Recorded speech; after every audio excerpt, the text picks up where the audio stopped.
Cowboy Nation, we got to have a sit down. We got to discuss the future of our running back, Deuce Vaughn, coming out of K-State, man. Can he, will he, does he have a role that he can carve himself out for the offense in 2024? We heard a couple of rumors about them moving him to slot receiver and stuff like that. So it is seeming like they left a spot open, a vacancy in this offense, a role that he could fill for the Dallas Cowboys.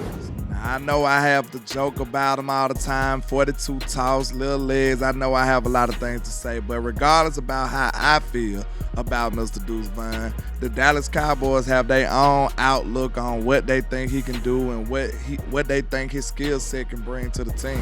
So, okay, we got Deuce Vaughn standing at a whopping 5'5", 179 pounds, 6th-round draft pick coming out of Kansas State. And we already know his pops is one of our scouts for the Dallas Cowboys, so it made for a marvelous, wonderful story that nobody seen coming, really, because it was kind of out of sight, out of mind. But now we did draft Mr. Deuce Vaughn. He came in playing in the preseason and wowed everybody.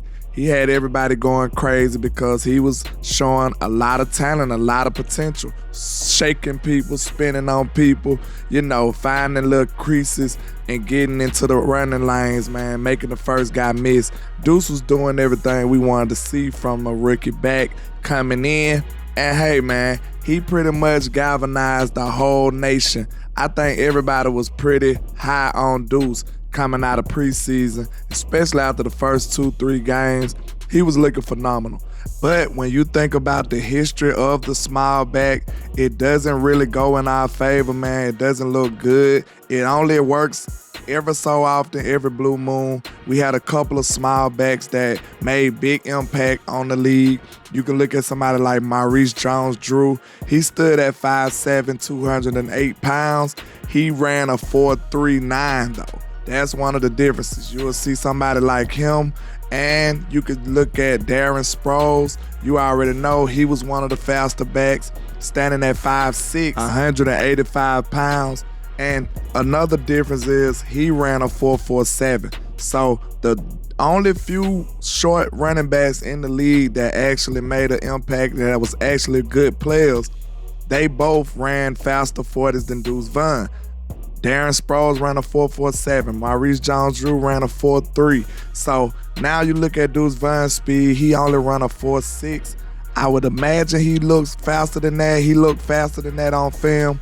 But that's something that you have to take into consideration. Being that small and running a speed of that magnitude, that's not the greatest combo if you want to have a productive back in the NFL. So he got a lot of odds against him. He got his size against him. He got his speed against him. But one thing I can speak for, man, he's a tough guy. He goes to work. He's a lunch pail type of dude.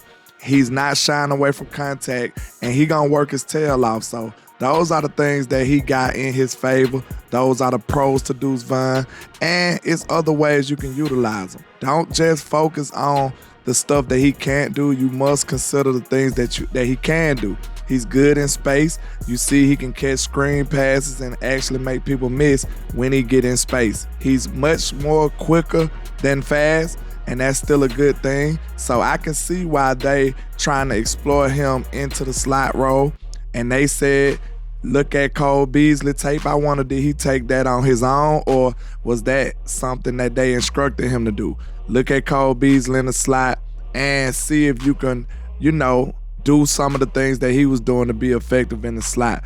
But I could see him being somebody that we can use in that way. Coming out of K-State, we were aware of him being a dual threat type of running back. In 2021, he had 49 catches in college, 468 yards. 2022, he had 42 catches, 378 yards. But I must admit, it was pretty strange that it seemed like they stripped him away from getting his opportunities to be a part of this offense last year, because he was involved very early with the Giants game and the Jets game, and then he got a few runs to New England in the Arizona game, but after that, you pretty much didn't see him no more the rest of the year. He was a healthy scratch. I don't know if they was trying to preserve him for next year because they wanted to make a red shirt year for him or what, but we do need to see and pay attention and keep a close eye on how they want to handle him, because it was pretty strange, in my opinion, for them to give him opportunities and snatch him away.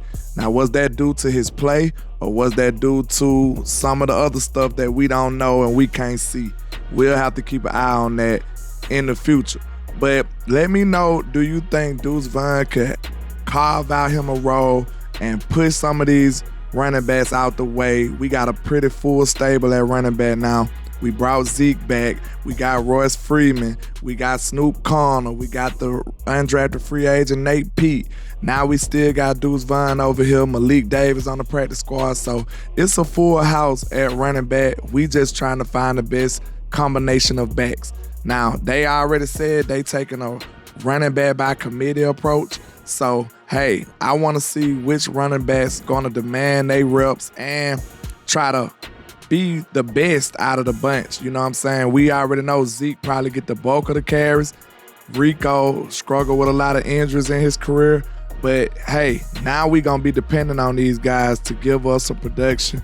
Dak had a great year. He just needed a run game that he can lean on. I felt like that would have took us further in the playoffs if we was able to find that. But let me know what y'all think Deuce Vaughn would do for 2024.